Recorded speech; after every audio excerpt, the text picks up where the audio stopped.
Hallelujah. सबको जय मसीह की। आज परमेश्वर का वचन मुझे क्या सिखाना चाहता है कि परमेश्वर का दास कैसा होता है। तो परमेश्वर का दास जब परमेश्वर में दुख उठाता है, परेशानी उठाता है, पीड़ाएं उठाता है, उसके बाद वो जब बड़े आनंद में जाता है तो परमेश्वर का वचन जो यशायाह नबी के द्वारा लिखा गया, बताया गया है, और जब हम उसकी 52 पढ़ते हैं, 52 पढ़ते हैं जब, तो उसके हम 13 अध्याय को जब पढ़ते हैं तो परमेश्वर के वचन में पढ़िएगा। देखो मेरा दास बुद्धि से काम करेगा, वह ऊंचा महान और अति महान हो जाएगा। और कहता है बुद्धि से काम करेगा कि नहीं, ये यीशु मसीह के आने से पहले के संकेत हैं कि नहीं। जिसे यशायाह नबी ने 750 साल पहले बताया था कि तुम्हारे लिए कोई उद्धारकर्ता पैदा होगा, और यहाँ ये यशायाह नबी के द्वारा बताया जा रहा है कि एक मेरा दास क्या होगा, बड़े बड़े बुद्धि के द्वारा क्या करेगा, यहाँ पर काम करेगा। आज हम संसार में देखते हैं कि परमेश्वर के बड़े बड़े काम हो रहे हैं, बड़े बड़े बहुत अच्छे काम कर रहे हैं कि नहीं, लेकिन परमेश्वर को हम बाइबल में जो पढ़ते हैं तो बाइबल हमें बताती है यीशु मसीह क्या है, जीवन का जल है, वो सोता है कि नहीं।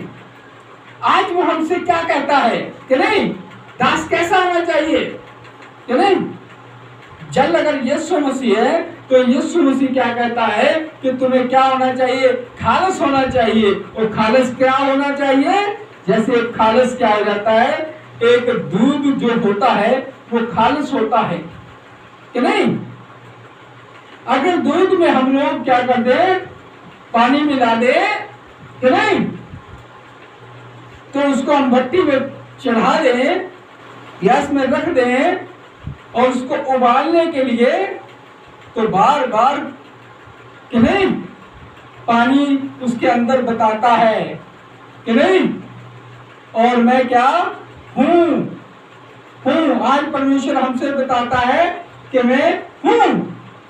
और दूध के अंदर जब पानी डालकर उसको चढ़ाया जाता है तो वो क्या करने लगता, उबालने लगता है, उबाल मारने लगता है, बड़ी तेजी से उबाल मारता है। क्यों कि पानी जलना चाहता है, तो पानी जल रहा है, पानी उबल रहा है कि नहीं। वो चाहता है दूध परफेक्ट हो, दूध सही हो। आज परमेश्वर का वचन भी यही हमें कहता है कि एक दास बिल्कुल सही हो और परफेक्ट हो और सही हो कि नहीं। एक दास के द्वारा बड़े बड़े बीमार चंगे होते हैं, बड़े बड़े लोग वचन के द्वारा बचाए जाते हैं, और बड़े बड़े उद्धार के काम एक दास के द्वारा होते हैं, बड़ी बड़ी गवाहियां एक दास के द्वारा होती हैं। कि जब हम संसार में देखते हैं कि परमेश्वर के दासों के द्वारा बड़ी बड़ी गवाहियां और बड़े बड़े चिन्ह होते हैं, तो कारण क्या है कि बाइबल बताती है कि वो बुद्धि से बड़े बड़े काम करेगा। आज हमें बुद्धि से कैसे काम करना है, और यहाँ पर जैसे कि हम देख रहे हैं कि दूध जो है उबाल मारता है तो उसके अंदर क्या होता है, जल, वो पानी होता है। और वो कहता है कि दूध मत घबरा, मैं जल रहा हूं। यीशु आज कह रहा है वो जो हमारा जीवन का जल है, जो दूध के अंदर जल था वो जल जलता है। और ऐसे यीशु मसीह भी क्या कहता है कि मैं बेटा, मेरी बेटी, मैं जल रहा हूं कि नहीं, तू परफेक्ट हो जा। आज वो कहता है दूध परफेक्ट हो जाए। अगर दूध परफेक्ट होगा तो उसी से खोया बनेगा कि नहीं। दूध सही होगा तो उसी से बढ़िया खोया बनेगा। अगर दूध सही होगा तो उसी से बढ़िया पनीर बनेगा। अगर दूध ही सही होगा तो उसी से देसी घी भी सही बनेगा। अगर दूध सही होगा तो उससे दही भी सही बनेगा और बढ़िया जमेगा।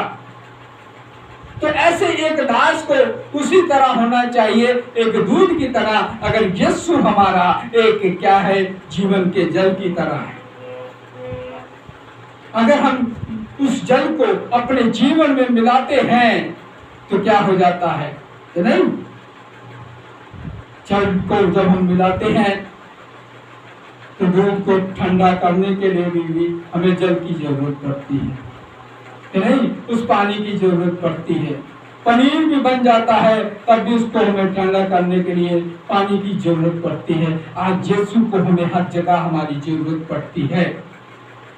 लेकिन वो कहता है अपने काम में निपुण हो जाओ, अपनी सेवा में निपुण हो जाओ, अपने परफेक्ट हो जाओ और तुम एक खालस हो जाओ। एक खालस सेवक जो बड़े बड़े काम करता है, बड़े बड़े गवाहियां होती है उसके द्वारा। आज हमें खालस बनने की जरूरत है कि यीशु मसीह हमारा क्या है, जीवन का जल है। पढ़ेंगे आगे।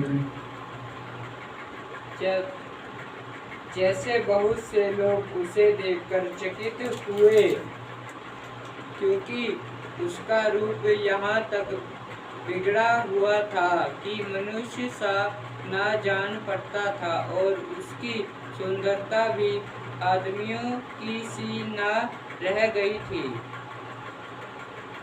और क्या कहता है, यहाँ पर उसका रूप बिगड़ा हुआ था, जानवरों को जैसा था, उसकी सुंदरता भी नहीं रह गई थी। क्या वो दुख में पड़ा हुआ था, परेशानियों में पड़ा हुआ था, कलेश में पड़ा हुआ था, बीमारियों में पड़ा हुआ था, कर्जों में पड़ा हुआ था, शराबों में पड़ा हुआ था, लेकिन परमेश्वर का दास था। लेकिन जब बुद्धि के प्राप्त की उसने पवित्र आत्मा का दान पाया, उसका जीवन बदल गया, उसको सारी चीजों से निजात मिल गई और छुटकारा मिल गया। वो खालस एक दूध की तरह हो गया। आज वो दूध में जैसे दही भी बनता है, पनीर भी बनता है और घी भी बनता है, आज वैसे ही वो बीमारों को चंगाई देने वाला भी बन गया, वो बड़ी बड़ी गवाहियों वाला भी बन गया, वचन सिखाने वाला भी बन गया। और क्या, वो एक अच्छा अगुआ बन गया। अच्छा अगुआ हम तभी बन सकते हैं जब परमेश्वर में हम परफेक्ट रहेंगे, सही रहेंगे। और सबसे बढ़िया जो हमारा चरवाहा था वो प्रभु यीशु मसीह है कि नहीं। वो क्या कहता है, हरी हरी चराइयों में मैं तुम्हें चराता हूं। आज प्रभु यीशु मसीह भी हमसे कहता है कि परफेक्ट हो जाओ, सही हो जाओ, खालस हो जाओ। क्योंकि अगर खालस दूध के द्वारा हम बड़ी बड़ी मिठाइयाँ, बड़ी बड़ी चीजें बना सकते हैं, तो अगर हमारा खालस जीवन हो जाएगा तो उसके द्वारा बहुत सी चीजें बदल जाएंगी कि नहीं। हमें खालस होना चाहिए, हमारे जीवन से नशे को खत्म हो जाना चाहिए, हमारे जीवन से अंधविश्वास को खत्म हो जाना चाहिए, हमारे जीवन से बुराइयां खत्म होनी चाहिए, हमारे जीवन से गलत काम खत्म होने चाहिए। क्योंकि अगर हमारा परमेश्वर कहता है कि मैं जीवन का जल हूं, मैं वो सोता हूं और कभी तुम्हें प्यासा नहीं रखूंगा, तो आज हमें प्रभु यीशु मसीह सिखाता है और बताता है कि एक अच्छे हमें दास बनने की जरूरत है। दास आज कई तरह के हैं, लेकिन बाइबल के मुताबिक यीशु मसीह ने एक दास बनकर इस धरती पे काम किया, एक सेवक बनकर काम किया। वो कहता है मैं कोई गुनाहगार नहीं था, लेकिन तुम्हारे गुनाहों अपराधों को लेकर, है कि नहीं, मुझ पे ताड़ना हुई कि नहीं, और मैं तुम्हारे कारण पापी ठहरा। यीशु मसीह ने कोई पाप नहीं किया था, कोई गुनाह नहीं किया था, लेकिन वो हमारे गुनाहों अपराधों को क्रूस पर लेने के बाद वो कहता कि तुम्हारे गुनाहों अपराधों के कारण मैं पापी ठहरा। तो आज हमारा, जैसे वो हमारे गुनाहों पापों के लिए ठहरा, और आज हम लोग दूध में, होशियारियों में पानी मिला देते हैं, लेकिन उसमें जलता कौन है? पानी जलता है कि नहीं। आज वो चाहता है कि हम खरे हो जाएं, हम परफेक्ट हो जाएं, हम सही हो जाएं। और कैसे होंगे? जब परमेश्वर के वचन में पढ़ेंगे और जानेंगे कि परमेश्वर हमसे क्या कहता है। परफेक्ट होने के लिए, सही होने के लिए कहता है। और वो कहता है अगर दूध को अगर सही परफेक्ट रखा जाए तो बहुत सी चीजें बनती हैं, बहुत सी मिठाइयाँ बनती थी, बहुत से उसमें से कई चीजें बनाई जा सकती हैं। इसी तरह एक दास के द्वारा कई जिंदगियां बचाई जा सकती हैं और कई द्वारा वचन पहुंचाया जा सकता है, और एक दास के ही द्वारा कई घराने बचा सकते हैं। एक दास के ही द्वारा वचन दुनिया के शोर तक पहुंचाया जा सकता है। इसलिए दास को, किसी दास को आप बुरा भला ना कहिए, क्योंकि बाइबल बताती है कि नहीं, जो किसी दास को कहता है वो उसकी आंख की पुतली को छेड़ता है कि नहीं। जब तक अब आपको ज्ञान नहीं है बाइबल का कि नहीं, आप अपनी आंख का लट्ठा नहीं निकाला है, तब तक आप किसी दास को कहने का कोई अधिकार नहीं है। किसी चर्च का, किसी बिलीवर को विश्वास, ये चीजें नहीं कहने की जरूरत है कि वो दास खराब है, वो दास ऐसा है, वैसा है। किसी तरह की बुराई करने की जरूरत नहीं है। क्यों कि नहीं, दास कह सकता है, जो दास उसका सीनियर हो कि नहीं, उसे वचन में बड़ा हो कि नहीं, दास को समझा सकता है, बता सकता है, ताड़ना भी दे सकता है, लेकिन न्याय नहीं कर सकता है कि नहीं। एक विश्वासी का कोई फर्ज नहीं बनता किसी दास को बुरा कहे, चाहे वो छोटा हो बड़ा हो, क्योंकि उसको परमेश्वर ने चुना है, परमेश्वर न्याय करेगा। दूसरा दास सीनियर है तो आईना दिखा सकता है, जूनियर को तो उसको भी दिखाने की जरूरत नहीं है कि उसको अगर किसी से पहले सिखाना चाहते हो तो पहले बाइबल बताती है दास बनो। हम दास बनकर यहाँ तक पहुंचे हैं, ना आज तक हम दरी बिछाना भूले हैं, ना आज तक हम वचन को प्रचार करना भूले हैं। इसलिए परफेक्ट बनना चाहिए, हमें सही बनना चाहिए।